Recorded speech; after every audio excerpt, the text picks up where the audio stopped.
En medio de una agitada situación mundial debido a los conflictos bélicos de la Primera Guerra Mundial, el periodo que abarcó los años 1916 a 1930 en Argentina acarreó determinados cambios políticos, económicos y educativos que afectaron a la nación.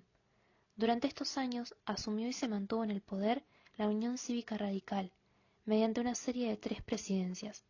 La primera presidencia de Hipólito Yrigoyen del año 1916 a 1922, la presidencia de Marcelo de Alvear del año 1922 a 1928 y la segunda presidencia de Hipólito Yrigoyen del año 1928 a 1930. A continuación, se desarrollará cómo la Unión Cívica Radical produjo relativos aportes en la historia de la educación argentina, a saber, la creación de escuelas y el apoyo que prestó a la reforma universitaria iniciada en 1918. Además, en relación al educativo, la difusión de las nuevas doctrinas educacionales influyó en la evolución de la escuela primaria. Las polémicas que se originaron debido a estos nuevos métodos produjeron la creación de un modelo de enseñanza denominado escuela activa. Otro suceso llevado a cabo por actores sociales fue la reforma Rezano. También se analizará cómo las agitaciones políticas de la época influyeron en estos cambios pedagógicos. Contexto sociopolítico. En la República Argentina, a raíz de la implantación efectiva del sufragio universal, secreto y obligatorio, dispuesto por la Ley Sáenz-Peña en 1912, los conservadores pierden el control sobre el aparato del Estado Nacional. En 1916 asume el poder Hipólito Yrigoyen, representante de las mayorías populares, primer presidente consagrado en elecciones limpias y generales. El triunfo electoral significó la llegada a la conducción de diferentes ámbitos estatales, de un amplio sector social que hasta ese momento estaba excluido de los puestos públicos de dirección. Se trataba de sectores medios, sin grandes recursos económicos, ni conexiones con las clases altas. Con la llegada de Yrigoyen al poder, por primera vez la oligarquía tiene que aceptar a disgusto la participación política de esta clase social. Desde el punto de vista de las demandas democráticas más elementales, Yrigoyen mantuvo los límites de la ley electoral que excluía de la participación a mujeres y extranjeros, quienes constituían una enorme proporción de la población trabajadora. En relación con la Iglesia, el gobierno radical mostró su contenido reaccionario cuando vetó la nueva constitución de la provincia de Santa Fe, que establecía una separación de la Iglesia y el Estado, o cuando se negó a legalizar el divorcio. Pero el mayor límite del primer gobierno democrático de la historia argentina fue dado porque mantuvo intactos los pilares de la dominación de la oligarquía terrateniente y el modelo primario exportador. Durante su gobierno, Yrigoyen impulsó una serie de políticas que en conjunto implicaban una tendencia transformadora. Una de estas fue la política económica. En ella, el radicalismo, a diferencia del liberalismo clásico, apostaba a la idea de que el Estado debía intervenir en la economía de la nación. Por ello, el gobierno de Yrigoyen se caracterizó por su plan de tierra y petróleo. Además, el mandatario debió enfrentar en la Argentina los problemas derivados de la Primera Guerra Mundial. Su política fue mantener la neutralidad, que implicaba en términos económicos continuar con el abastecimiento de aliados. Las naciones en guerra demandaban alimentos baratos, como la carne enlatada, y algunos artículos industriales, como frazadas. Se estancaron, en cambio, las exportaciones de maíz y carne refrigerada. La decisión más destacada del gobierno radical durante la presidencia de Marcelo de Alvear fue la creación, el 19 de octubre de 1922, de la empresa estatal petrolera Yacimientos Petrolíferos Fiscales, que en el futuro sería la más grande del país y llegaría a emplear 50.000 trabajadores. Yrigoyen creó la Marina Mercante Nacional, impulsó también una política de expansión y fortalecimiento de los ferrocarriles estatales, y se enfrentó con las poderosas empresas ferroviarias extranjeras al vetar la ley de formación de una empresa de ferrocarriles mixta, sancionada por la oposición. Realizó el llamado Tren de las Nubes del Ferrocarril General Belgrano, conectando Salta con el Océano Pacífico en Antofagasta, Chile, a través de la cordillera de los Andes. Educación. El periodo de los años 1916 a 1930 se caracterizó por un antagonismo de clase, época de mucha inmigración europea, debido a la Primera Guerra Mundial, y del empoderamiento de la clase obrera y campesina. De esta manera surgieron necesidades educativas que son respondidas por la educación popular y no por el Estado, quien se desresponsabilizó. Según datos del sociólogo, educador y político argentino Daniel Filmus, el acceso del radicalismo al gobierno en 1926 encuentra a más de la mitad de los niños en edad escolar fuera del sistema. Al mismo tiempo, también descubre profundas desigualdades educativas entre las diferentes regiones. En la capital federal estudiaban 7 de cada 10 niños. Solo 2 o 3 de cada 10 lo hacen en provincias como Chaco, Formosa, Neuquén o La Pampa. Los límites del modelo también marcan las dificultades del Estado para asegurar las funciones definidas en este periodo para el sistema educativo.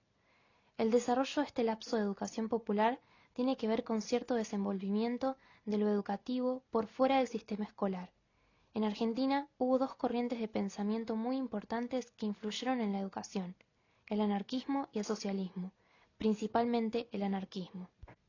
Estos movimientos tuvieron un desarrollo fundamental vinculado con la resistencia a la educación oficial, por su carácter liberal y ya en un segundo momento imperialista, y además por todo lo que significaba el sistema educativo oficial en cuanto a integración acrítica a un sistema social.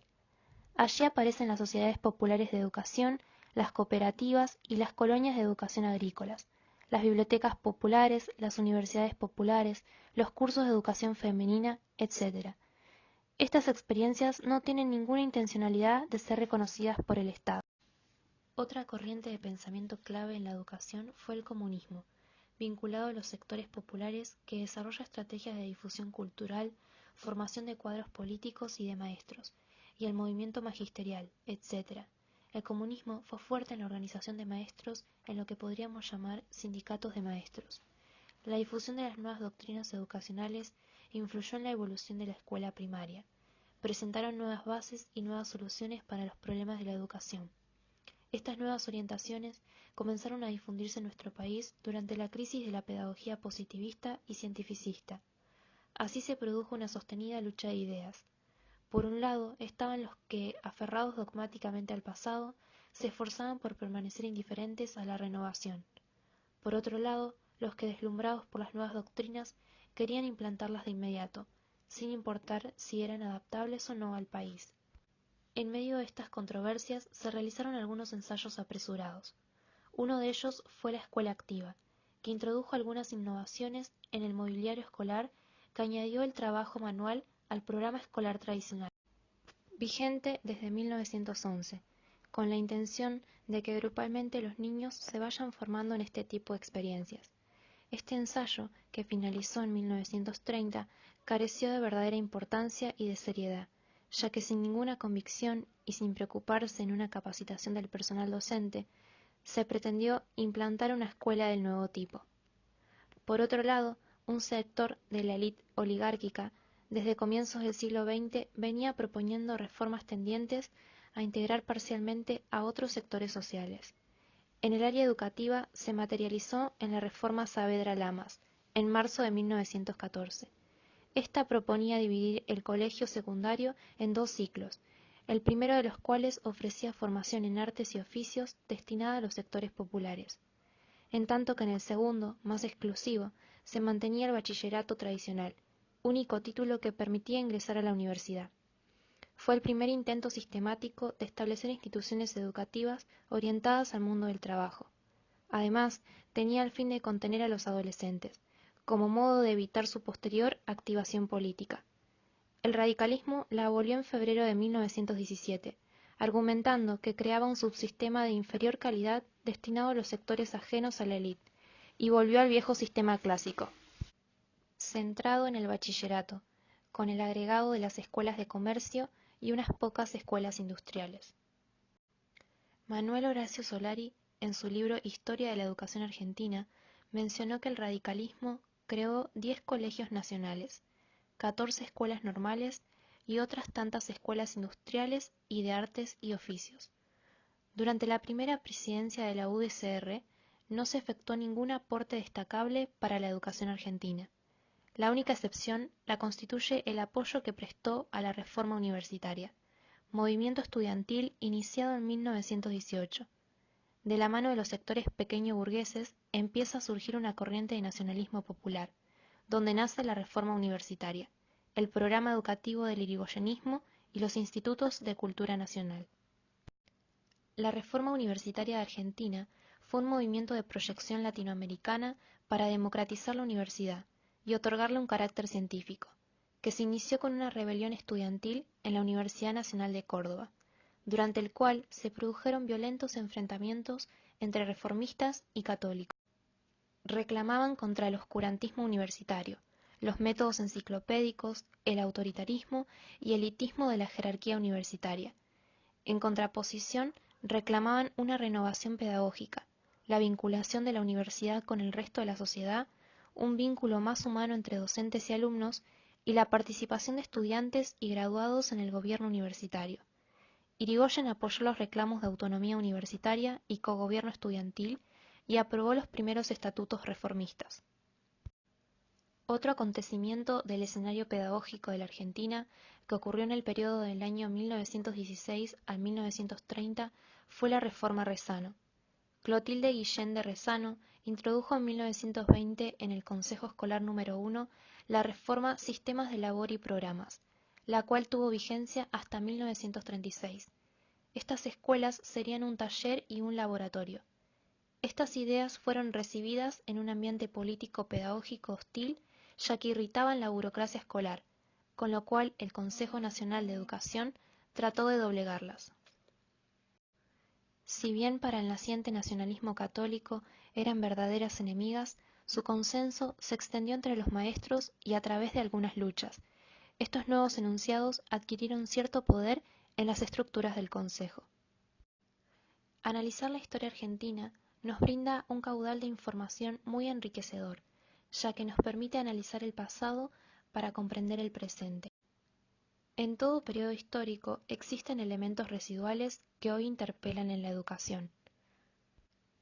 Es interesante destacar la lucha de los estudiantes por sus derechos, que gracias a su persistencia obtuvieron buenos resultados.